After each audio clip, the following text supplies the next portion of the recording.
Assalamualaikum warahmatullahi wabarakatuh. Apa kabar anak-anakku yang hebat? Semoga kalian selalu dalam lindungan Allah Subhanahu wa taala. Pada kesempatan ini, kita akan membahas tentang penyusunan laporan keuangan perusahaan dagang melalui siklus akuntansi. Cuma pada kesempatan ini yang akan kita bahas hanya tentang jurnal khusus saja. Sebelum kita memulai pembelajaran hari ini, langkah baiknya kita berdoa agar kita semua diberi kelancaran dalam segala aktivitas. Berdoa dipersilahkan. Berdoa selesai, kita mulai dengan tujuan pembelajaran. Yang pertama adalah peserta didik mampu mendeskripsikan jurnal khusus. Yang kedua, peserta didik mampu menyajikan tentang jurnal khusus. Yang ketiga, peserta didik dapat menyelesaikan permasalahan jurnal khusus. Dan yang keempat adalah peserta didik dapat mengolah informasi tentang jurnal khusus. Ini adalah karakteristik perusahaan dagang.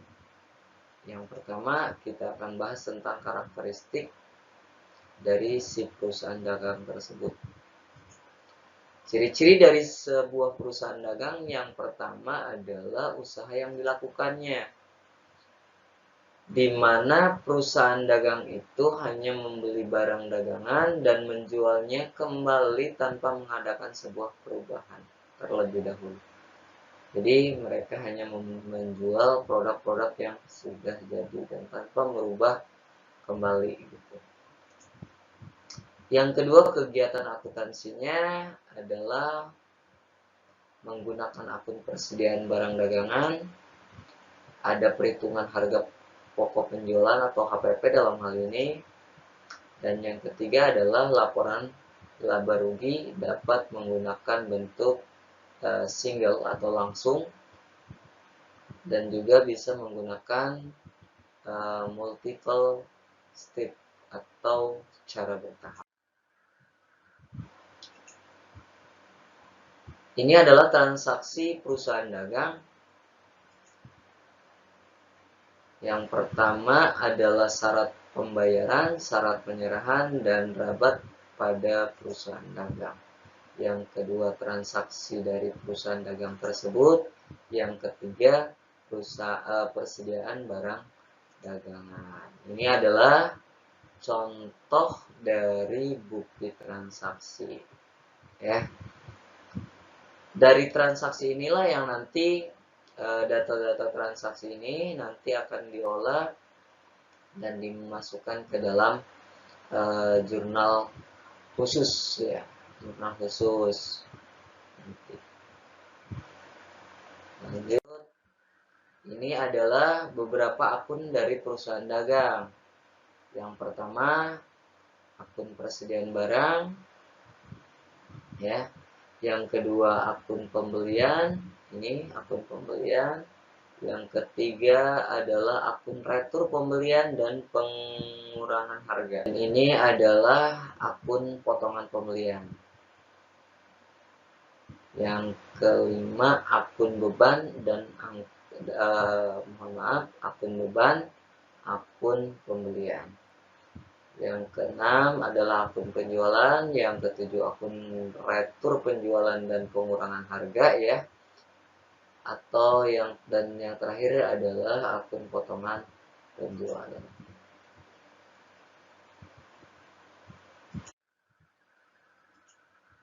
Ini adalah tahapan pencatatannya. Nah, untuk tahapan pencatatan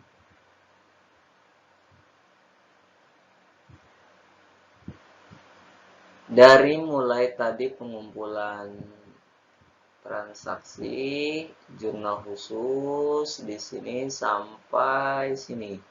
Ini yang akan kita bahas pada kesempatan video ini. Dari mulai transaksi ke jurnal khusus, ternyata jurnal khusus dibagi menjadi 4, ada pembelian, ada pengeluaran kas, penjualan, dan penerimaan kas. Seperti itu.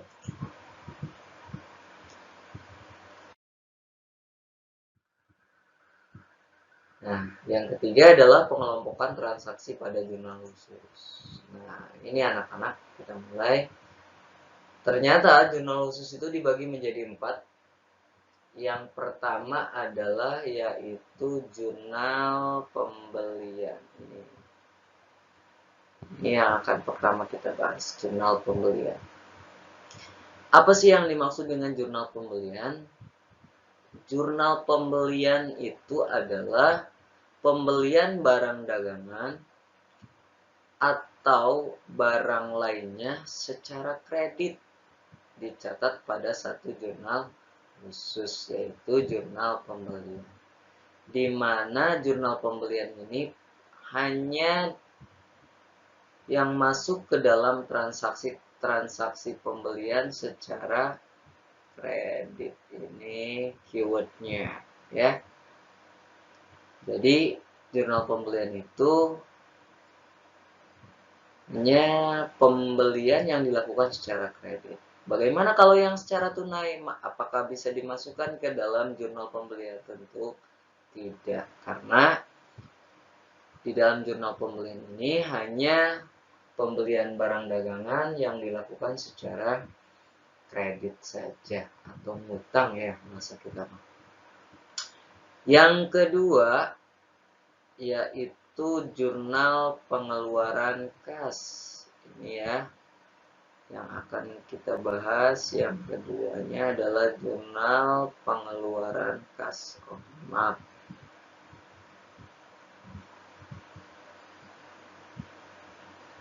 Ya, jurnal pengeluaran kas. Jurnal pengeluaran kas ini adalah pengeluaran uang untuk keperluan berbagai kegiatan perusahaan dicatat pada suatu jurnal khusus. Setiap kas perusahaan kita yang keluar, maka dicatatlah ke dalam jurnal pengeluaran kas. Entah itu buat pembayaran utang atau pembelian barang secara tunai dan sebagainya. Yang pastinya transaksi yang dicatat atau dikelompokkan ke dalam jurnal pengeluaran kas adalah setiap kas perusahaan dagang kita yang keluar gitu.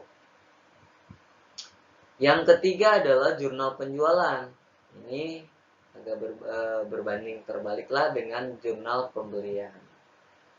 Penjualan barang dengan secara kredit dicatat dalam satu jurnal khusus, yaitu jurnal penjualan. Dimana kalau jurnal penjualan ini sama dilakukan hanya secara kredit.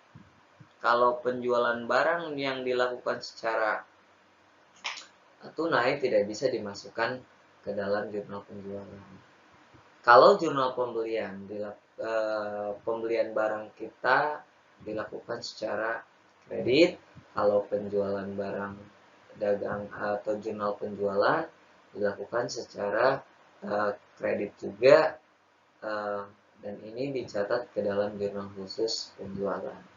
Dan yang keempat adalah penerimaan uang tunai atau yang disebut dengan jurnal penerimaan kas.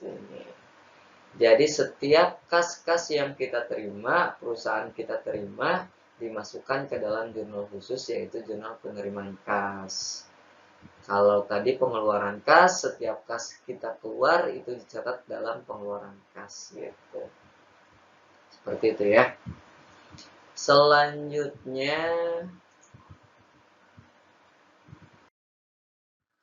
ini adalah kita bahas satu-satu ya. Yang pertama adalah jurnal pembelian, di mana jurnal pembelian ini ada kolom tanggal, keterangan, ada referensi, debit dan kredit. Di mana debitnya ada kolom pembelian, perlengkapan, serba-serbi. Ada referensi, akun, jumlah, dan lain-lain. Kalau di kolom kredit, pastinya karena pembeliannya itu keywordnya adalah dilakukan secara kredit, maka di kolom kredit adalah adanya utang dagang. Karena memang kita melakukan pembeliannya secara kredit atau alias ngutang. Kita bahas, ini adalah salah satu contoh transaksi jurnal pembelian ya. Pada tanggal 5 Maret 2011 dibeli barang dagangan secara kredit dari PT Guna Dagang seharga 6 juta rupiah dengan syarat 2/10 N/30. Artinya teman-teman atau anak-anakku, pada transaksi pembelian yang perusahaan kita lakukan terhadap PT Guna Dagang yang PT Guna Dagang seharga 6 juta ini, tapi dengan ada mencantumkan syarat di sini. Nih syaratnya 2/10 N/30. Apa itu artinya? Apabila kalau transaksinya tanggal 5, ini kan transaksi tanggal 5 ya. 5. Karena memang kita ngutang, apabila 2/10 itu artinya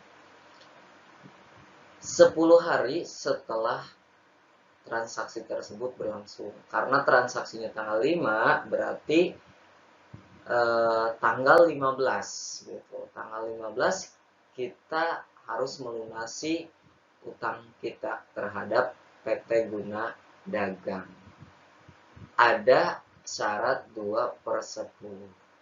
Artinya kalau kita melunasi dari transaksi tanggal 5 kita lunasi tanggal 15, maka kita akan dapat potongan sebanyak 2% dari PT Guna Dagang. Bagaimana dengan yang N/30? Yang N/30 itu artinya pelunasan yang transaksi tanggal 5 Maret 2011 itu paling lambat dibayar pada akhir bulan gitu. Kalau Januari, Februari, Maret 31 berarti tanggal 31. Bagaimana kalau pengen dapat potongan 2%? Ya tadi syaratnya 2/10, artinya dari tanggal 5 10 hari ke depan harus sudah lunas, barulah kita dapat potongan sebanyak 2% dari PT Guna Dagang, seperti itu ya. Dan pada tanggal 10 transaksi yang kedua, 10 ini transaksinya tanggal 10 nih. Oh maaf, ini transaksinya tanggal 10. Dibeli perlengkapan kantor dari toko usaha mandiri seharga 1.500.000 dengan syaratnya EOM. Ada syaratnya ini EOM. Nah, untuk EOM ini, EOM, yaitu end of month. Apa sih yang dimaksud dengan syarat EOM ini? Adalah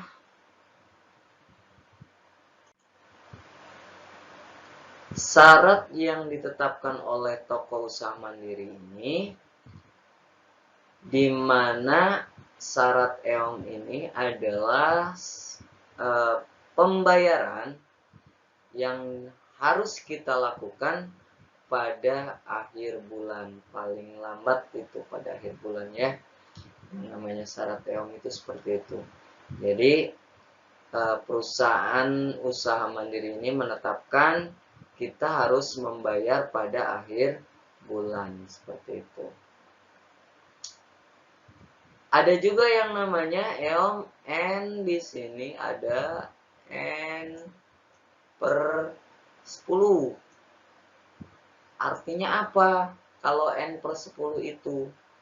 Ternyata kalau ada syarat EOM N/10, cuma saya tidak mencantumkan di sini.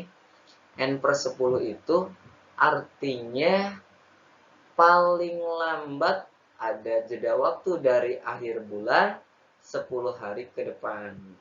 Misal tanggal 10 Maret ini kan transaksinya tuh.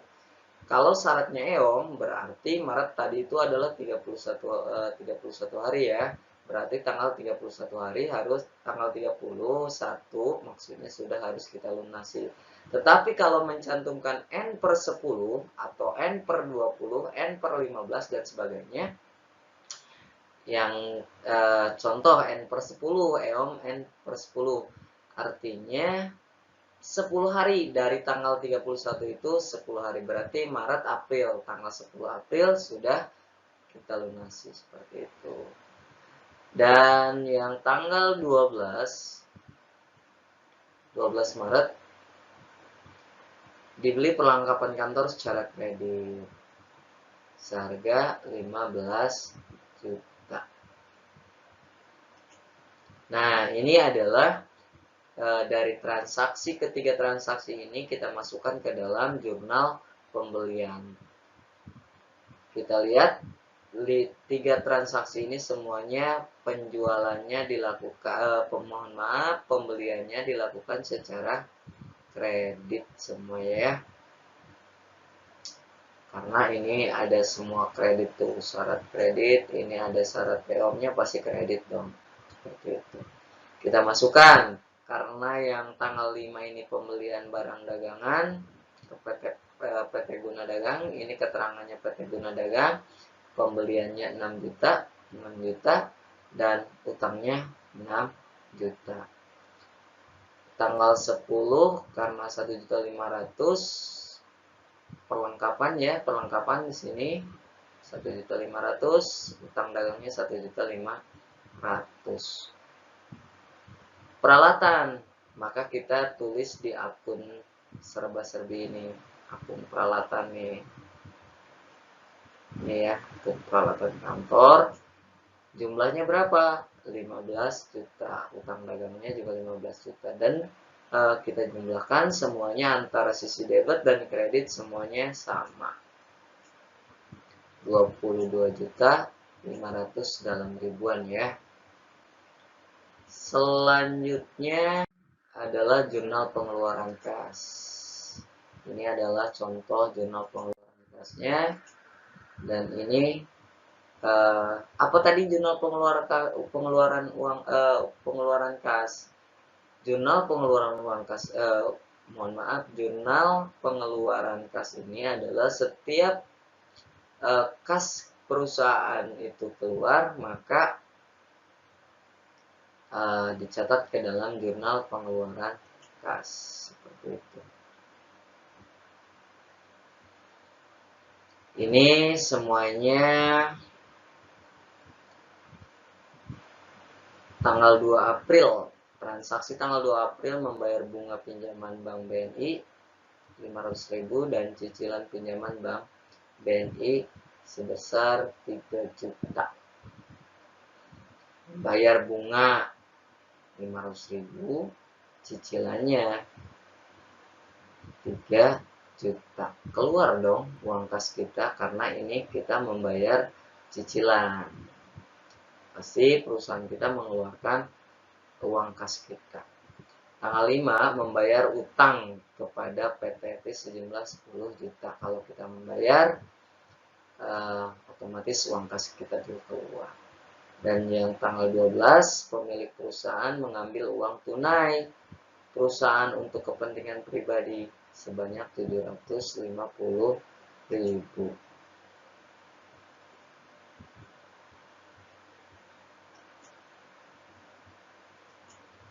Nah, ini kita masukkan ke dalam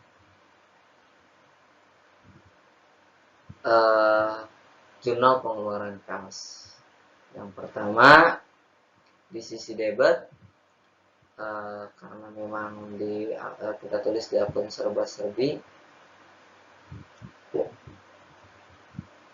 sebesar 500.000 ya untuk beban bunga.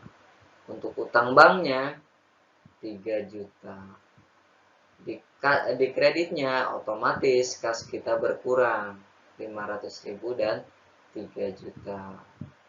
Pada tanggal 5 dibayar utang kepada PT Etis nih sebanyak 10 juta. Maka utang dagang kita kalau utang itu kalau bertambah di kredit, kalau berkurang di debit. Karena utang dagang ini kita bayar, otomatis utang dagang kita berkurang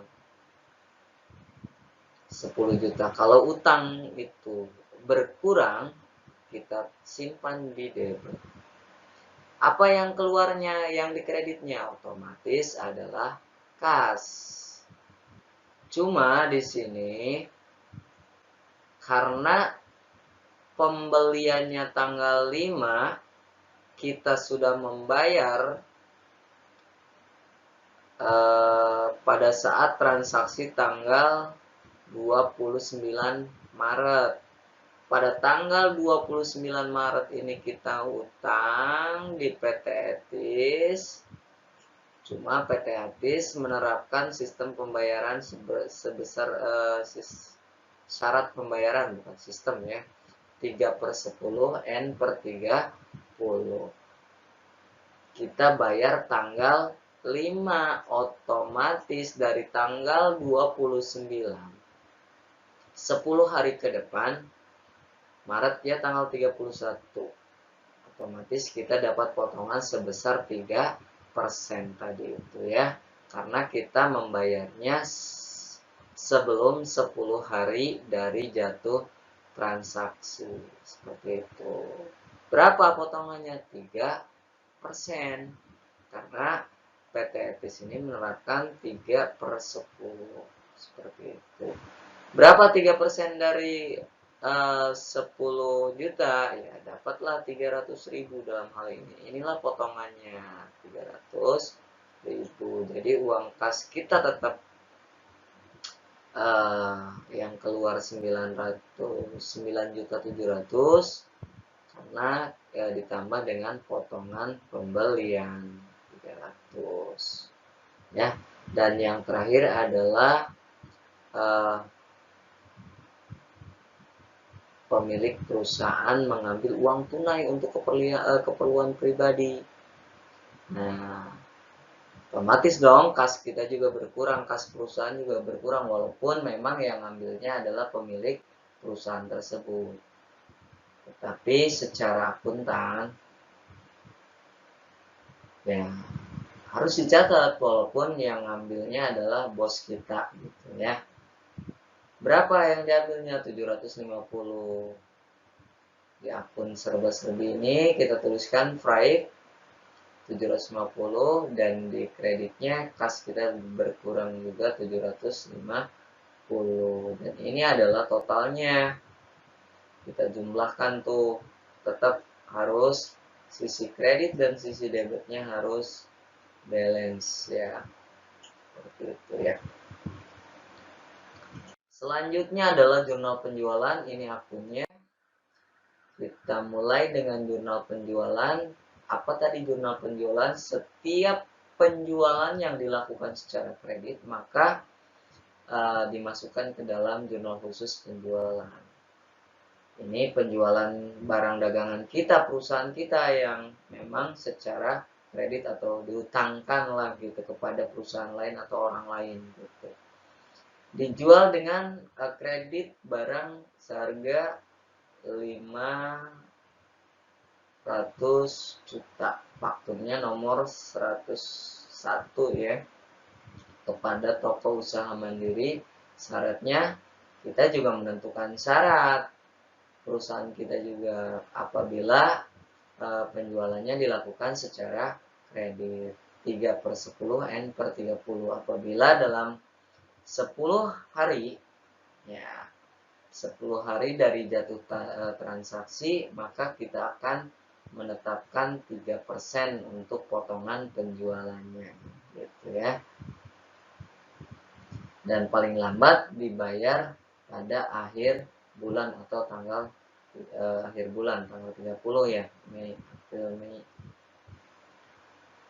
Yang kedua, dijual barang dagangan kepada PT Karya 8 juta, fakturnya nomor 102 dengan syarat 2/10 ya, 2/10, 1/15, N/30. Kita menetapkan ada 3 ya, ada 3.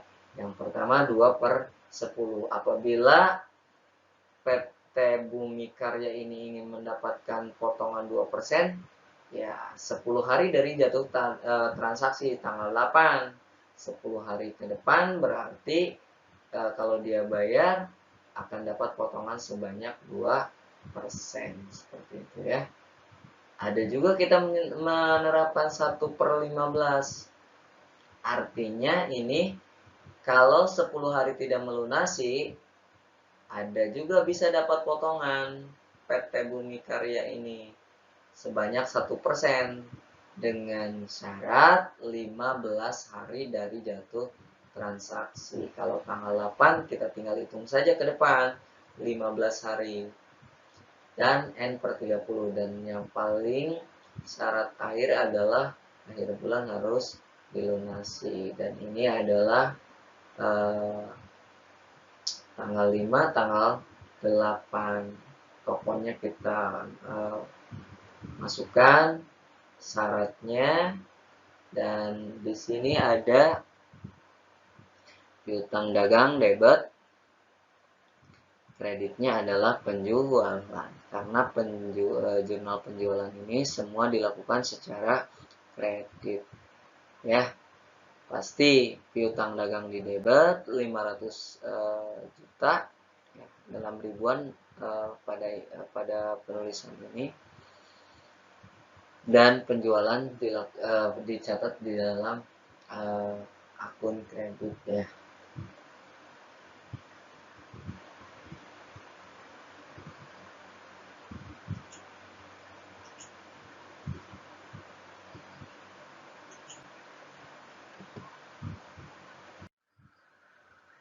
Jurnal penerimaan kas.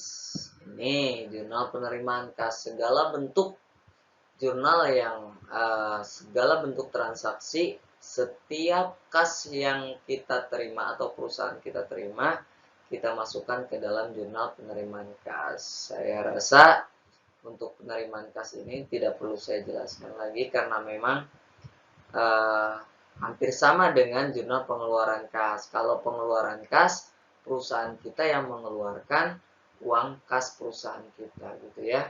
Kalau penerimaan berarti perusahaan lain yang tadi mengambil barang atau ngutang barang di perusahaan kita bayar gitu ya. Maka itu semua dicatat ke dalam jurnal penerimaan kas.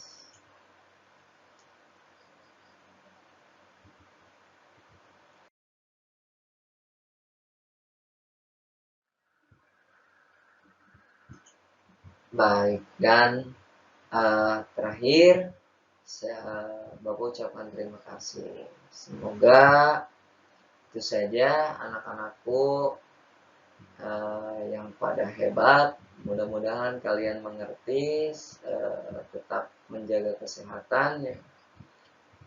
Karena COVID ini masih ada gitu ya. Jadi